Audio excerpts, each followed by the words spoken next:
Hey, AP. All right, I've never used Zoom to record something before, but what I'm going to try and do right now is record myself explaining to you how I use the Dbq rubric to grade your essays. And hopefully, as this is recording and when I'm done, I'm going to send you a link, or I'm going to post a link in the classroom, and you'll be able to access this meeting and watch it. So, and it's like crazy time of day, but I want to do this right now for you before I run out of evening. So it'll be quick, and if it's not helpful, please comment and say, yeah, this is really, you don't need to do this again. Anyway, so here we go. I'm going to share my screen with you, and I'm going to show you what I do when I go through your responses. Hopefully it's only sharing my screen and not also showing you my face. Anyway, so this is a sample Dbq answer, and this is the paper that you would have used if you'd done the test in person. Forget the stuff at the top, doesn't matter. Okay. You'll notice that there's no marking to show what the question was about. It's all in the exam booklet. Again, do not worry. So this is how I grade the DBQs. Okay, I'm going to switch to the rubric. You get 1 point for the thesis, 1 point for contextualization, and then the evidence points. You can get up to 5 points for the evidence. And then you can get up to 3 points for analysis and reasoning, which gets you to 10. Okay, and a 10 is a 5, and a 9 is a 4.5. Anyway, so the thesis and the claim and the contextualization are overall things. Those are kind of the hardest things for me to pull out as a reader. So I actually do those last. What I do first is I start with the evidence, okay? And I just go through your response, and I scan it. I have some idea of what your thesis is, but I scan down until I find I can't like highlight to show you. Here's a document. Okay, there's one document, document 1. And I've got the documents in front of me, and I will read. Goldwater expresses his and many Americans' concerns that individual rights are being swept under the rug. Okay, and that either matches with the keywords for document 1 or it doesn't. And I check one document, okay, one of 5, or whatever the number is. In your case, it's 1 of 4. Okay, so that's 1 of 4, and I just keep scanning. I'm not even reading the essay. Okay, Friedman says American citizens were better off without the interference of government is document 2. All right, that either matches the keywords in my acceptable response cheat sheet, or it doesn't, and then check it off. Okay, document 2 of 4. And now I'm scanning again. There's document 3. It started at the other page. New York woman wrote in 1971. Okay, letter to the governor. White middle-class Americans were still working to make ends meet. Okay, that either matches my, again, you see what I'm doing. So that's 3 of 4. Here, I don't know if you can see my mouse. There's document 4 of 4. And we'll just say that one actually wasn't an accurate description of the document. So I would not count that one. So if you only gave me 4 and one of them is wrong, you've only got 3 of 4 documents. I'm going to keep scanning. Does this response have another document in it? Okay, there's document 5. Hardy spoke of persuaded many to embrace the new new conservative with Reagan. Okay, that would match. Okay, good. Check it out. That's 4 of 4 documents. Okay, now I'm trying to save myself time. I'm not going to look for any more documents.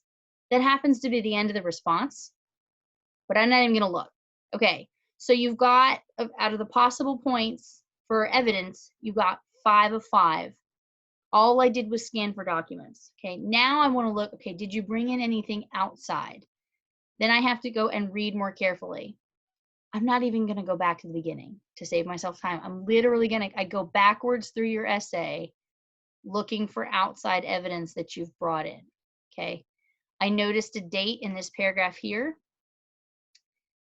Liberal ideas like welfare that were reminiscent to the 1930s with the New Deal. Okay, that's outside evidence. It wasn't mentioned in any of the documents, and it wasn't part of the prompt question. So that's 1 of 2 outside evidence. Check. Okay.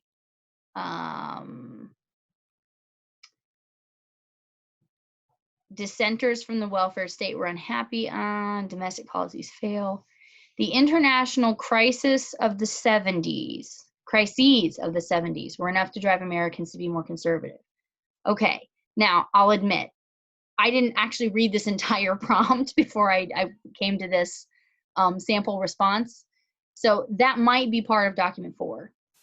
If it is, this person wrote way too much about document 4. I think that's outside evidence, just from scanning it earlier. So that's 2 of 2 outside evidences. Okay, so that's it. I'm done with evidence.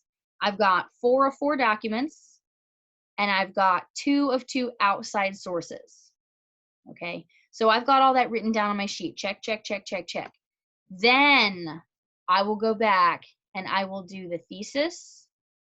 Hold on, I gotta get back to the top page. And I'll go back to my rubric. Okay. The thesis responds to the prompt with a historically defensible claim that establishes a line of reasoning.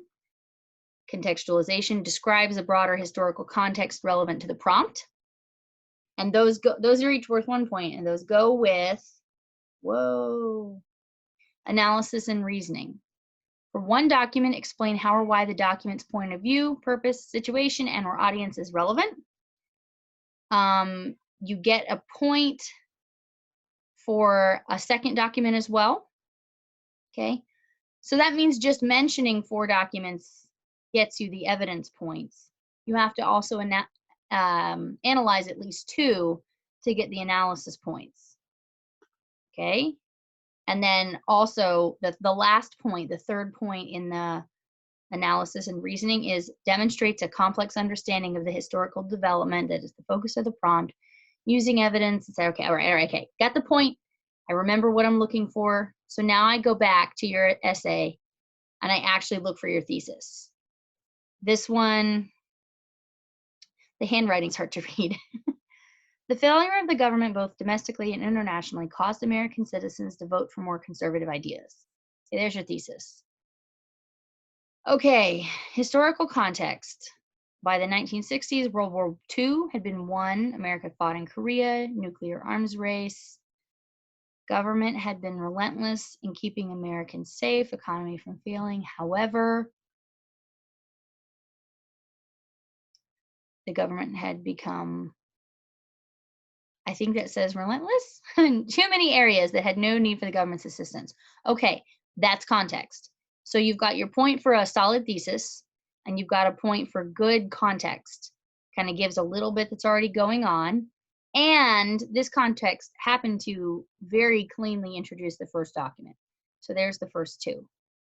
Now I'm looking for the analysis and reasoning. If there's something else in here that really jumps out at me, like, okay, that is a very insightful thing, and I'm both talking to you and scanning this document at the same time. Obviously, when I'm actually reading, I would not also be talking and explaining to someone what I'm doing. I feel like I saw something further down. Critics of welfare. Okay, many dissenters, yeah, this is what I remember. Many dissenters of the welfare state, should be dissenters from, right? Many dissenters from the welfare state were unhappy with the involvement of American government's time period. Not only did domestic policies fail, but the international crises of the 1970s were enough to drive Americans to be more conservative. Okay, that's not the deepest historical analysis I've ever read, okay, but that does tie back to the thesis really well. Carter administration, hostages, failed to protect American beliefs. I'm skipping.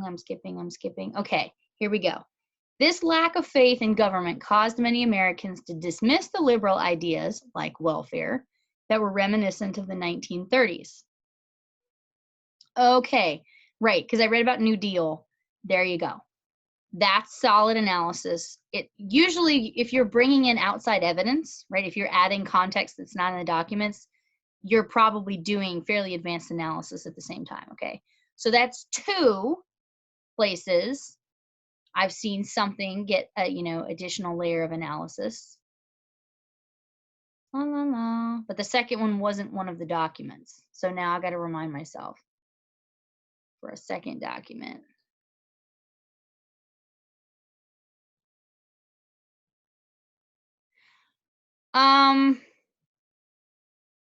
Okay, so according to the way this is written, that analysis, which is not tied to a document, it's tied to outside evidence, would not actually count for the reasoning analysis point. So there's only 2 out of the 3 reasoning analysis points here. So I gave him full credit for everything else. So this person gets a 9 of 10. So it makes this a 4.5 essay. Obviously, they're going to only give me good examples to share with you. Okay, so that's how I go through the essay. So you guys have turned in some really good essays, and some of you have been like, hey, I feel like it's not organized, or I think this was scatterbrained. I'm going to see if I can go back to the video. Sorry. And I understand that. And just remind yourself as you're working on these things, this is about checking off boxes on a rubric for your reader. They're reading with a rubric in front of them. And I guess they wouldn't do this because they volunteer for it. But if they're me, they're going, oh, it's really hard to grade somebody else's rubric. Anyway, this is not an exercise in beautiful, beautiful essay composition. This is an exercise in these requirements and standards that are on a rubric. So don't worry about the structure. Don't worry about the rubric. Oh my gosh. Don't worry about the structure. Don't worry about things that you kind of know about together, transition sentence, the things I mentioned in the post down there on the classroom feed. Think about the fact that you're writing to a rubric. Okay, check things off for yourself. I realize that when you're writing, you tend to think in an orderly fashion. It's okay if your essay has structure, but don't kill yourself trying to give it structure. Okay, and lose time and feel like, oh, I didn't get to my documents because I was writing all this exposition. Like, don't do that. Like, get to the first document as quickly as you can. Okay, because it supports your thesis. You thought of your thesis because of something you read in the documents. So get to that first one as quickly as you can, and I think that'll get you off on the right path. So hopefully I did not just waste like 20, 30 minutes. I was trying to keep this super short. So I'm going to stop it. I'm going to figure out how to post a link so you guys can watch this and get live feedback, because I feel like doing this would have been way faster than trying to type it all. And this would give you a little bit to think about before we're able to Zoom tomorrow evening at 8. And then I think that's going to be it. I will be here for you to answer questions if you have any kind of technical issues on test day. But I think that's going to be it. We're going to like peace out as far as classwork is concerned, because it's time. It's time to be done with this stuff. So thank you for watching. Here I go. How do I stop this without accidentally deleting the whole thing? We'll talk to you later. Bye-bye. Good night.